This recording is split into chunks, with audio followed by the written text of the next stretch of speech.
আমি মির্জা ফায়াজ হোসেন, আমি apparels village লিমিটেডের ডিরেক্টর। আমি এই ইন্ডাস্ট্রিতে আছি 17 বছর, সেকেন্ড জেনারেশন। আমি রিসেন্টলি যখন আমি ডিসাইড করলাম যে আমি ইলেকশনটা করব, বিজিএমই ইলেকশন, তখন আমি অ্যাকচুয়ালি ভোটারদের সাথে একটা ছোট সার্ভের মতন করেছিলাম জানার জন্য যে কী সিচুয়েশন। কারণ আমি নিজে কিন্তু বিজিএমই মেম্বার একজন, আমি ফ্যাক্টরি ওনার, আমি নিজে ফ্যাক্টরিতে বসি। তা আমার সমস্যা আর ওনাদের সবার সমস্যা কি সেম নাকি একটু জানার জন্য আমি একটা ছোট সার্ভে করেছিলাম। তো সবচেয়ে বড় সমস্যা যেটা আমি বলবো হচ্ছে পাওয়ার ক্রাইসিস, ইউটিলিটি পাওয়ার ক্রাইসিসটা আমাদের এখন, গ্যাসের যে সমস্যাটা, এটা হচ্ছে আমাদের সবচেয়ে বড় সমস্যা। আর ছোট এবং মাঝারি সাইজের ফ্যাক্টরিদের জন্য বন্ড ইস্যুজ অনেক বড় একটা প্রবলেম। নন বন্ডেড যত ফ্যাক্টরিগুলো আছে তাদের জন্য বন্ডের আন্ডারে যে ইম্পোর্টের যে সমস্যাগুলো হচ্ছে, এটা একটা বড় ফ্যাক্টর। আর থার্ড যদি আমি বলি তাহলে এখানে ট্যাক্সের বেশ কিছু ইস্যুজ আছে। আমাদের সম্মিলিত পরিষদই 6 বছরের জন্য আমাদের কর্পোরেট ট্যাক্সটা ফিক্স করে দিয়েছিল 12%। নাহলে মনে করেন এখন যেগুলির মেয়াদ শেষ হয়ে আসছে সেগুলি কিন্তু গভর্নমেন্ট এখন ট্যাক্স বাড়িয়ে দিচ্ছে। আর এনবিআর নিয়ে বেশ কিছু কমপ্লেন। তো এগুলি হচ্ছে আমাদের মোটামুটি চ্যালেঞ্জ। বিজিএমই এর এখন অ্যাকচুয়ালি স্টেবিলিটি দরকার, আমাদের ইন্ডাস্ট্রির জন্য স্টেবিলিটি দরকার। আর স্টেবিলিটিটা অ্যাকচুয়ালি আমার মনে হয় যে সম্মিলিত পরিষদই দিতে পারবে। আমাদের এবার সম্মিলিত পরিষদের যে ক্যান্ডিডেট টাইপ যদি আমি বলি, আমাদের মধ্যে অনেক প্রবীণ ভেটারেন যাদেরকে আমি বলি, অসম্ভব অনেক এক্সপিরিয়েন্স।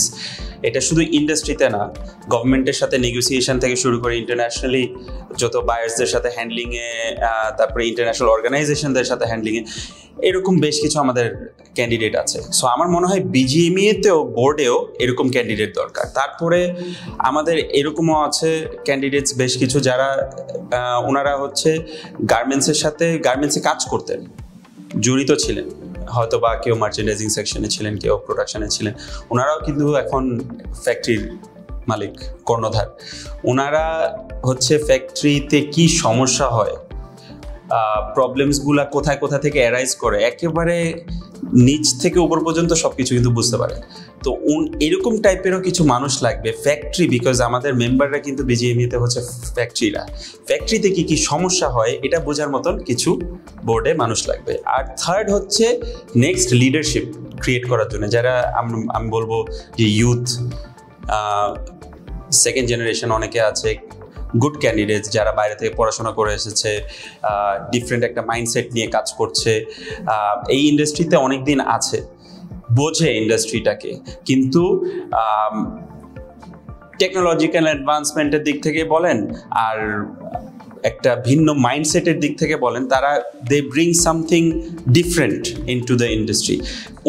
এই মানুষগুলোকে, এই ক্যান্ডিডেট যদি এরকম বোর্ডে আসে, এদেরকে নেক্সট লিডারশিপ রোলসের জন্য রেডি করতে হবে।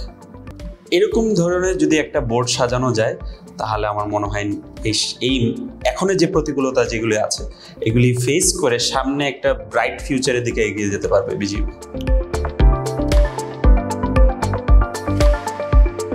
আমাদের একটা বিষয় আছে, আমার নিজের ফ্যাক্টরিটা কিন্তু কমপ্লিটলি লোন ফ্রি, আমরা ঋণ মুক্ত একটা ফ্যাক্টরি। তার মানে এটা না যে আমরা কোনো সময় লোন নেইনি, আমরা লোন নিয়েছি, লোন নিয়ে আমরা ফেরত দিয়ে দিয়েছি বিফোর টাইম। আর এই বেসিসে আমি হচ্ছে যে আমাদের ফান্ডিং জনিত যে ইস্যুগুলো আছে, বিকজ আমাদের ইন্টারেস্ট রেট এখন অনেক হাই, কস্ট অফ ফান্ডস অনেক high, cost of doing business is very high.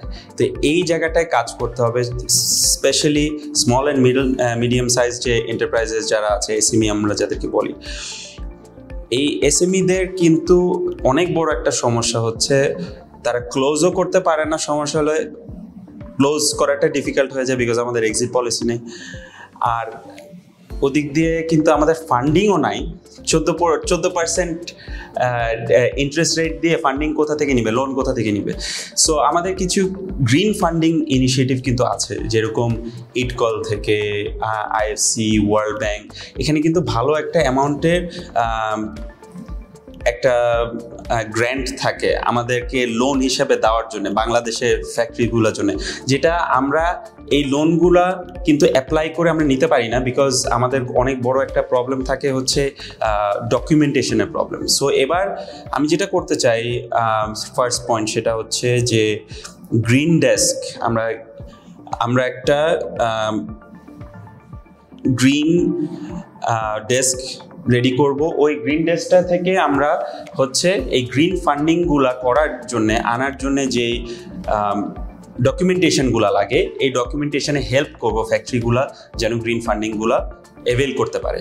R second পয়েন্টটা হচ্ছে আমি নিজে খুব R&D রিসার্চ অ্যান্ড ডেভেলপমেন্টে বিশ্বাসী। আমার ফ্যাক্টরিতেও আমি বেশ কয়েক বছর ধরে আমি করে আসছি। আমাদের কিন্তু প্রায় অলমোস্ট 70% এক্সপোর্ট কিন্তু US আর ইউতে। এবার আমরা যে ভয় পাচ্ছি আমেরিকান ট্যারিফ, এই এত পার্সেন্টেজ আমরা USA-তে এক্সপোর্ট করে বলেই কিন্তু আমরা ভয়টা পাচ্ছি। সো আমাদের কিন্তু ডাইভার্সিফাইড আরও মার্কেটস দরকার। সো বিভিন্ন দেশের চেম্বার্স, তারপরে এক্সপোজ করতে হবে, তারপরে ফেয়ার্স করতে হবে। আমাদের মার্কেট ডাইভার্সিফিকেশন দরকার। এটার মধ্যে সাউথ আমেরিকা আছে, সাউথ আফ্রিকা আছে, মিডল ইস্ট আছে, এশিয়ার কিছু কান্ট্রি আছে। এগুলির দিকে আমাদের কিন্তু একটু মন দেওয়া দরকার। আর প্রোডাক্টের দিক থেকে আমাদের একটু রিসার্চ অ্যান্ড ডেভেলপমেন্ট করা দরকার। যে গভর্নমেন্টের কাছে আমরা চাই যে চায়না কিন্তু যখন আরও 20 বছর আগে যখন আমাদের পরিস্থিতি দিয়ে যাচ্ছিল, আমরা যেরকমভাবে যাচ্ছি, এই পরিস্থিতিতে চায়নার গভর্নমেন্ট কিন্তু ইন্ডাস্ট্রিগুলোকে হেল্প করার জন্য একটা R&D একটা গ্র্যান্ট কিছু পরিমাণ টাকা কিন্তু ফ্যাক্টরিদেরকে দিচ্ছিল, যেন তারা নতুন নতুন প্রোডাক্টের উপরে, নতুন নতুন প্রসেসের উপরে ইনভেস্ট করতে পারে, ভালো ভালো হাই ভ্যালুড আইটেমস যেন আনতে পারে। এটার ফল কিন্তু চায়না এখন পাচ্ছে। আমরা কিন্তু এখনও মোটামুটি বেসিকে আছি। আমাদের হাই ভ্যালুড প্রোডাক্টে পুশ করতে হবে, আর ওটার জন্য আমাদের R&D দরকার। রিসার্চ অ্যান্ড ডেভেলপমেন্ট ছাড়া কোনো উপায় নেই। এই দুইটা বিষয় নিয়ে আমার কাজ করার ইচ্ছা আছে যদি আমি BGME বোর্ডে আসতে পারি।